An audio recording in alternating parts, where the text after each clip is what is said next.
امریکی میڈیا کا کہنا ہے کہ امریکہ مشرق وسطی بھیجنے کے لیے تیسرے طیارہ بردار جہاز کے بیڑے کی تیاری کر رہا ہے، جبکہ میڈیا کا یہ بھی کہنا ہے کہ تیسرا طیارہ بردار جہاز بیڑا اوقیانوس اطلس عبور کرنے اور ایران کے ساتھ جنگ میں شامل ہونے کی تیاری کر رہا ہے۔ واشنگٹن پوسٹ کا بھی کہنا ہے کہ اگر ایران کے ساتھ تنازع بڑھا تو لینڈ فورسز کو بھی مشرق وسطی بھیجا جا سکتا ہے۔ دوستو، یاد رہے کہ امریکہ کے 2 طیارہ بردار جہاز پہلے سے ہی اس خطے میں موجود ہیں۔ راہل گاندھی نے مودی حکومت کی پالیسیوں پر سوال اٹھاتے ہوئے کہا ہے کہ کیا اب امریکہ فیصلہ کرے گا کہ بھارت نے کس سے تیل خریدنا ہے اور کسی سے نہیں۔ امریکی محکمہ خزانہ کی جانب سے دوستو، بھارت کو روس سے تیل خریدنے کے لیے 30 دن رعایت دینے کے فیصلے نے بھارت کی اندرونی سیاست میں طوفان کھڑا کر دیا ہے۔ کانگریس نے اسے بھارت کی خود مختار خارجہ پالیسی کی ناکامی اور مودی حکومت کی کمزوری قرار دے دیا۔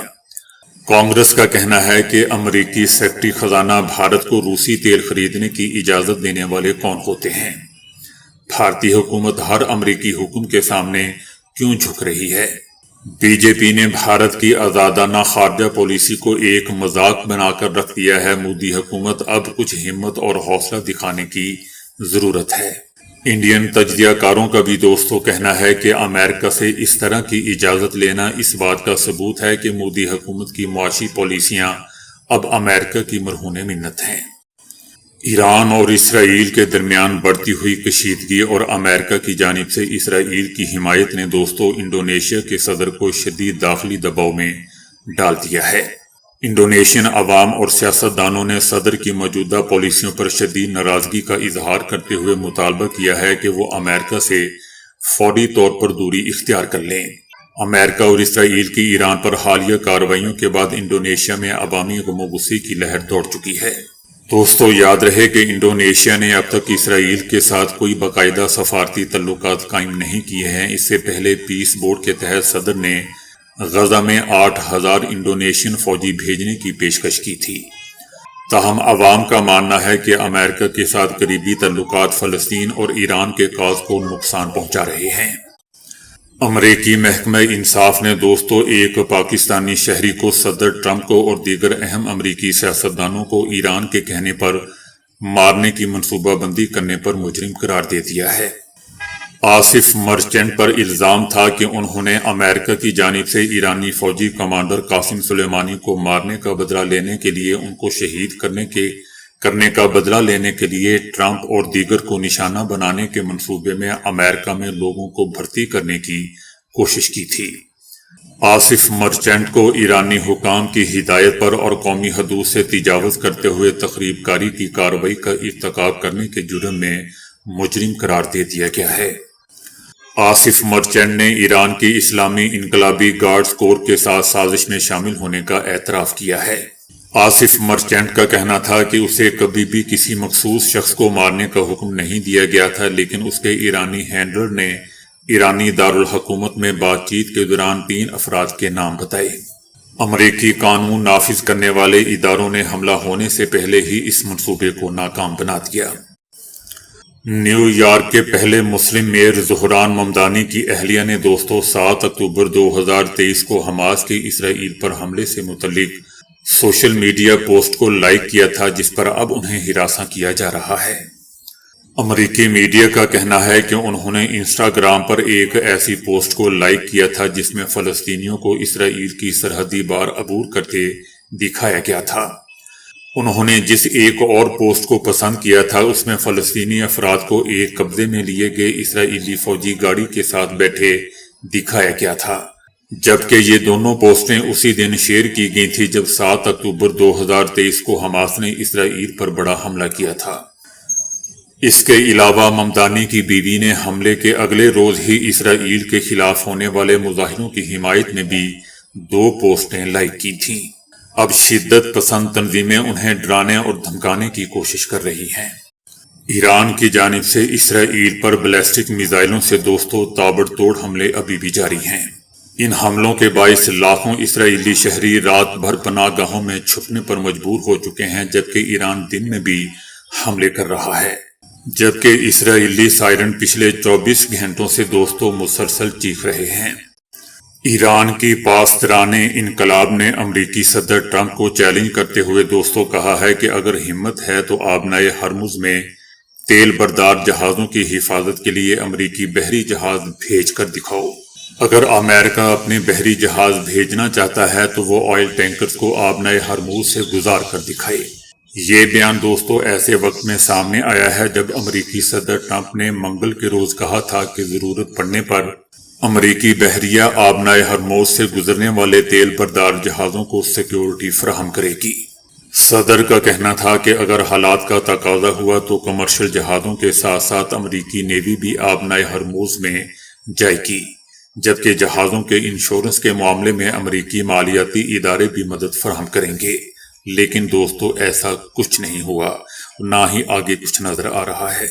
یقیناً دوستو آپ یہ بھی جانتے ہوں گے کہ آبنائے ہرمز دنیا کے اہم ترین تیل بردار بحری راستوں میں شمار ہوتا ہے، کیونکہ مشرق وسطیٰ کے کئی تیل پیدا کرنے والے ممالک خصوصاً سعودی عربیہ، ایران، عراق، کویت، بحرین، قطر اور متحدہ عرب امارات کا برآمد شدہ تیل اسی راستے سے عالمی منڈیوں تک پہنچتا ہے، جو کہ اب بند ہو چکا ہے۔ امریکہ کے ڈیموکریٹ سینیٹر ایڈم شیف نے ایران جنگ کے معاملے پر بار بار موقف بدلنے پر ٹرمپ انتظامیہ کو بے عزت کر دیا۔ ان کا کہنا تھا کہ صدر ٹرمپ نے کہا تھا کہ ایران کا نیوکلیئر پروگرام ختم کر دیا گیا ہے، تاہم جنگ شروع ہونے سے پہلے یہ موقف بدل دیا گیا۔ ان کا یہ بھی کہنا تھا کہ ایک اہلکار کہتا ہے کہ ایران میں رجیم چینج ہدف ہے اور دوسرا کہتا ہے کہ ایسا نہیں ہے، ہم تو ویسے ہی لڑ رہے ہیں۔ صدر ٹرمپ نے کہا ہے کہ امریکی دفاعی کمپنیوں نے جدید ہتھیاروں کی تیاری بڑھانے کا فیصلہ کیا ہے۔ امریکی اسلحہ ساز کمپنیوں نے جدید ہتھیاروں کی پیداوار 4 گنا بڑھانے پر اتفاق کر لیا ہے۔ صدر ٹرمپ کا یہ بھی کہنا ہے کہ امریکہ کے پاس کم درجے کے ہتھیاروں کا تقریباً لامحدود ذخیرہ موجود ہے، جبکہ کم درجے کے ہتھیار ایران جنگ میں استعمال ہو رہے ہیں۔ دوستو مشرق وسطیٰ کی جنگ اب ایسے موڑ پر پہنچ چکی ہے جہاں روایتی جنگ کے اصول بدل چکے ہیں۔ اسرائیل اور امریکہ کی فضائی کارروائیوں نے اگرچہ ایران کے مرکزی کمانڈ نظام کو نقصان تو پہنچایا ہے، لیکن ایران نے سب سے مہلک ڈی سینٹرلائز موزیک ڈیفنس سسٹم نکال لیا ہے۔ موزیک ڈیفنس سسٹم اس نئی حکمت عملی کے تحت اسلامی انقلابی گارڈ کور کو 31 خود مختار یونٹس میں تقسیم کر دیا گیا ہے۔ اب تہران میں بیٹھے اعلیٰ حکام کے حکم کا انتظار کیے بغیر ہر صوبے کا کمانڈر دوستوں خود فیصلہ کرے گا کہ کب میزائل داغنا ہے اور کب ڈرون کا حملہ کرنا ہے۔ سپریم لیڈر آیت اللہ خامنائی کی موت کی تصدیق کے بعد ایران نے اس سوسائڈ پروف حکمت عملی کو مکمل طور پر نافذ کر دیا ہے تاکہ قیادت کے خاتمے کے بعد بھی مزاحمت جاری رہ سکے۔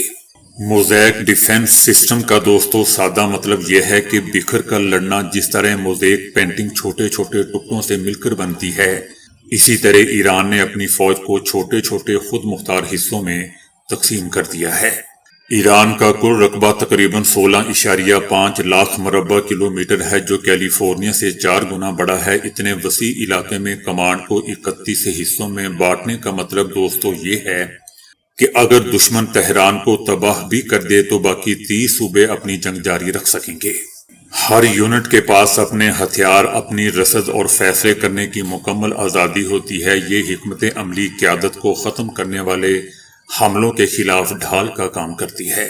ہر یونٹ کے پاس اپنے ہتھیار، اپنی رسد اور فیصلے کرنے کی مکمل آزادی ہوتی ہے۔ یہ حکمت عملی قیادت کو ختم کرنے والے حملوں کے خلاف ڈھال کا کام دوستوں کرتی ہے۔ ایران کے وزیر خارجہ عباس عراقچی نے واضح کر دیا ہے کہ امریکہ اور اسرائیل کی بمباری سے ایران کی جنگی صلاحیت متاثر نہیں ہوگی۔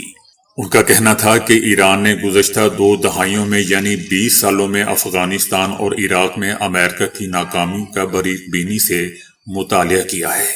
وزیر خارجہ عراقچی کا دعویٰ تھا کہ ایران ایک طویل اور تھکا دینے والی جنگ کے لیے تیار بیٹھا ہوا ہے۔ انہوں نے ٹرمپ انتظامیہ کو چیلنج دیتے ہوئے کہا کہ امریکہ شاید اسے 4 ہفتوں کا آپریشن سمجھ رہا ہو، لیکن ایران اسے برسوں تک جاری رکھنے کی صلاحیت رکھتا ہے۔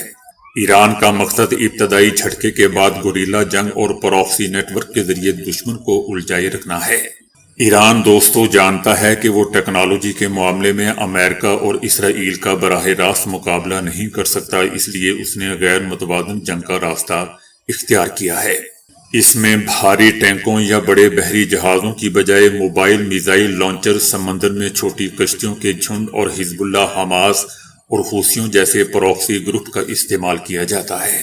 ایران کے موزیک ڈیفنس کے تحت دوستو یہ تمام گروپس آپس میں مربوط تو ہوتے ہیں لیکن ایک دوسرے پر مکمل انحصار نہیں کرتے۔ اگر ایک کڑی ٹوٹ بھی جاتی ہے تو پوری زنجیر ناکام نہیں ہوتی۔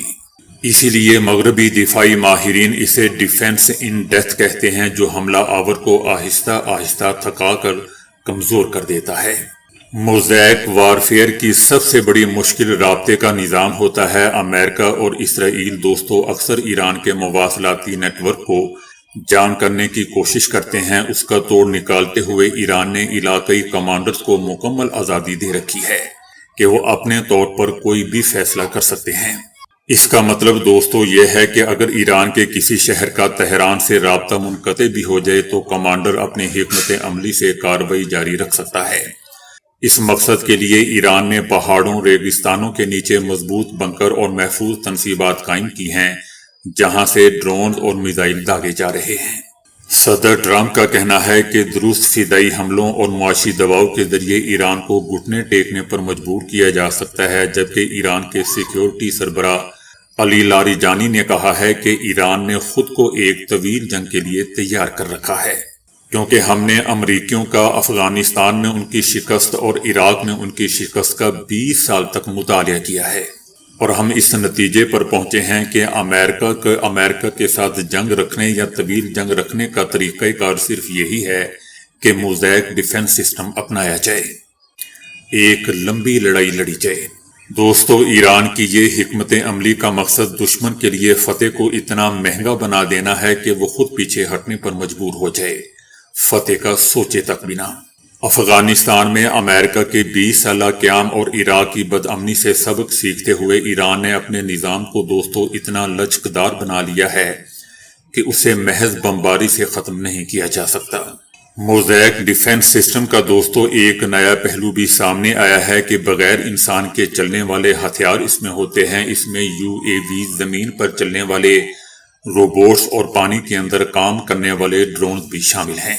ان چھوٹے اور نسبتاً سستے ہتھیاروں کو نیٹ ورک کے ذریعے جوڑ کر ایک موزیک بنایا جاتا ہے جو دشمن کے بڑے اور مہنگے نظاموں کو نشانہ بناتا ہے۔ اس سے نہ صرف ایرانی فوجیوں کی جان محفوظ رہتی ہے بلکہ دشمن کے لیے یہ اندازہ لگانا بھی مشکل ہو جاتا ہے کہ حملہ کس سمت سے آ رہا ہے۔ یوں بقا کی صلاحیت دوستو کئی گنا بڑھ جاتی ہے۔ برطانیہ نے امریکہ کو اپنے فوجی اڈے استعمال کرنے کی اجازت دے دی ہے۔ امریکی بمبار طیارہ B-1 دوستو Royal Air Force Fairford پہ پہنچ گیا۔ صدر ٹرمپ نے برطانوی وزیر اعظم پر فوجی اڈوں کے استعمال کی اجازت میں تاخیر پر تنقید کی تھی۔ اس کے علاوہ ٹوری پارٹی کی لیڈر نے بھی اڈوں کی اجازت میں دیر پر تحفظات کا اظہار کیا تھا۔ دوسری جانب برطانیہ میں قانون نافذ کرنے والے اداروں نے یہودی مقامات کی جاسوسی کے شعبے میں 10 افراد کو گرفتار کیا ہے۔ برطانوی پولیس کا کہنا تھا کہ تمام افراد کو قومی سلامتی ایکٹ کے تحت گرفتار کیا گیا ہے۔ پولیس کا یہ بھی کہنا ہے کہ گرفتار افراد میں ایک ایرانی شہری جبکہ 3 ایرانی نژاد برطانوی شہری بھی شامل تھے۔ ایران کے صدر ڈاکٹر مسعود کا کہنا ہے کہ پڑوسی ممالک کے خلاف کوئی حملہ یا میزائل حملے نہیں کیے جائیں گے۔ ان کا کہنا تھا کہ گزشتہ دنوں ہونے والے حملوں پر پڑوسی ممالک سے معذرت خواہ ہیں، ہمارا دوسرے ممالک پر حملہ کرنے کا کوئی ارادہ نہیں تھا۔ ایرانی صدر نے یہ بھی کہا کہ لیڈرشپ کونسل نے پڑوسی ممالک کے خلاف کوئی حملہ یا میزائل حملہ نہ کرنے کی منظوری دے دی ہے۔ پڑوسی ممالک کے خلاف کوئی حملہ یا میزائل حملے نہیں کیے جائیں گے جب تک ان ممالک کی سرزمین ایران پر حملہ کے لیے استعمال نہیں ہوگی۔ ڈاکٹر مسعود کا کہنا تھا کہ ایران امریکہ اسرائیل کے سامنے سرنڈر نہیں کرے گا، دشمن کو ایرانی عوام کے ہتھیار ڈالنے کی خواہش کو قبر میں لے جانا پڑے گا۔